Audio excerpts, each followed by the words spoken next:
Hi, this is Sherry. I'm going to show you how to draw a full-bodied cat, a seated cat.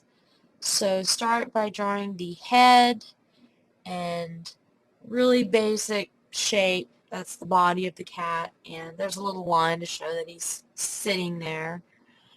Next, you're going to draw the front legs.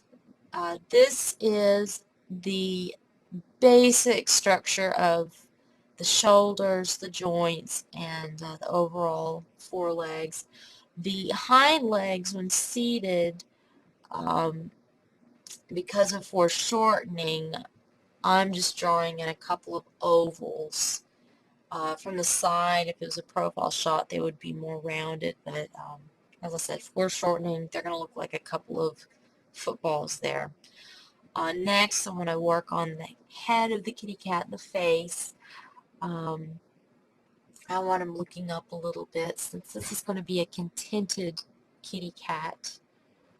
So he's going to look up. I'm going to have him smiling. And I'm putting in just really simple little crease for the eyes because they're going to be closed. It's a contented kitty cat, and content kitty cats are usually asleep or very rested.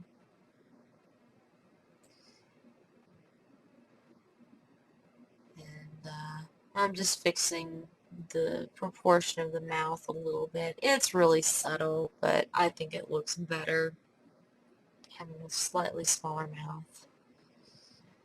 And now I'm going to outline the face of the cat and the ears as well. So now it's starting to really come together. It looks like a real kitty cat. I especially enjoy um, animated characters, so this cat will look, although it's going to be dimensional because it has shadows, it's still going to be very cartoony. And I kind of like that because cats are just, they really are cartoons. They're walking cartoons. They do so many funny things, and as evidenced by the lolcat memes and all the cat videos on YouTube, I think most people would agree that cats are just very animated creatures. So as you can see, I've drawn in all the paws on the front and hind legs. Now I'm putting in the toes. Just really simple lines. It's not too complicated, which is great. And as I said before about cats being animated, their tails, they're just as fluid as their spines. So I just went with the curve of the hind end of the cat there, and I brought it around with my pencil. So that way it would be very fluid and consistent with the cat's spine, even while seated. They're very fluid creatures.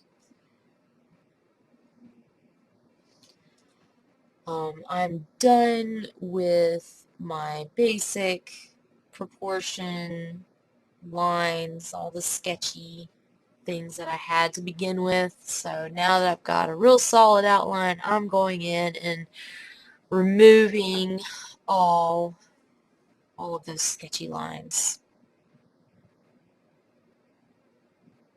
And it's pulling off some of the outline, the main outline too, but that's okay because I can go back and redraw that.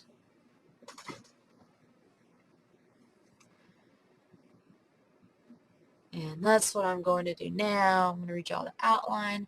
I'm not too happy with the proportion where the elbow was, so I just moved it. And I know that's rather unorthodox, but I draw very sculpturally. I add and take away.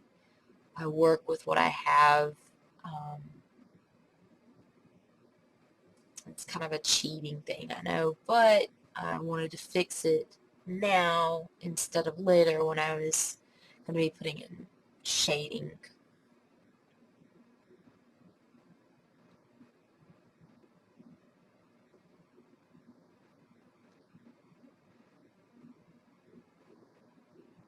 This cat, as is, would stand alone just fine without any shading. You know, we see that it's a really cute cat, but I want to push for some dimension, so I'm putting in some shadow now.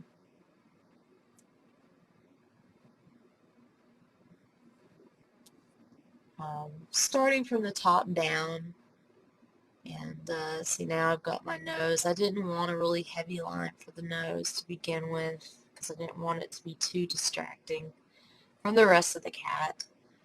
Um, I know where the heaviest shadows will be on this cat, and that's going to be in the creases. Um, and as you see, I'm pushing them right now on the lower body, the lower part of the body. And now that's starting to put some weight on this cat.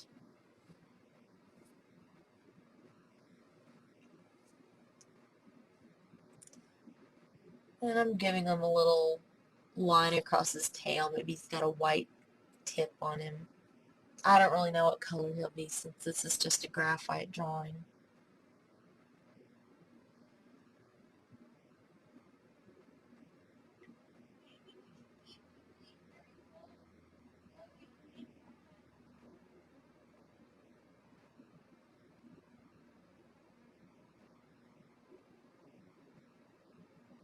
Pushing those values. Now that I've got some more across the rest of the cat body, I can push them further.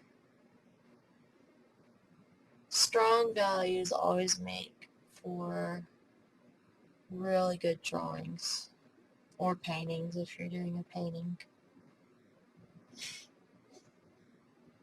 And now I'm kind of getting in that touch-up phase. I'm at this point where I'm thinking, okay, what else do I want to do? And I realized I don't have any whiskers on my cat yet, so I put in a couple of whiskers on the eyebrows of the kitty cat, as well as the whiskers on the front of the face. And this prompts me now to want to put some more shadows and form to the cat's face.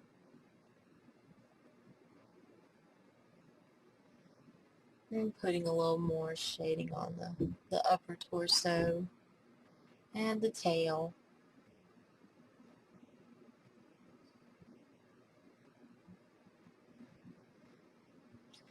Now, this cat kind of looks like he's floating in space, which just isn't going to work with him having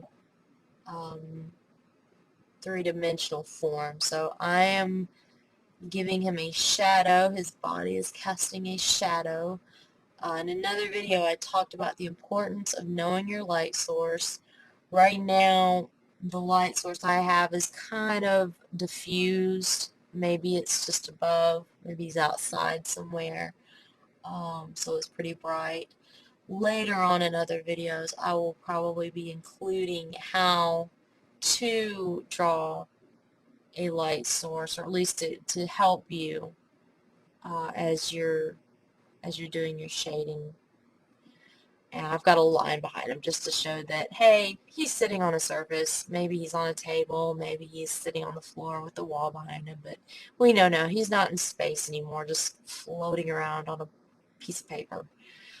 And I just gave a little bit of detail there for the cat's eyelids. I think that helps. Now we can see, okay, this is a very content kitty cat. Some of these shadows look a little forced, you know, like the hatching may be a little rough. So I'm going in, softening it up, lightening it up in places. And I don't want to lose too much of my shadow because I think it gives this kitty a lot of character and texture.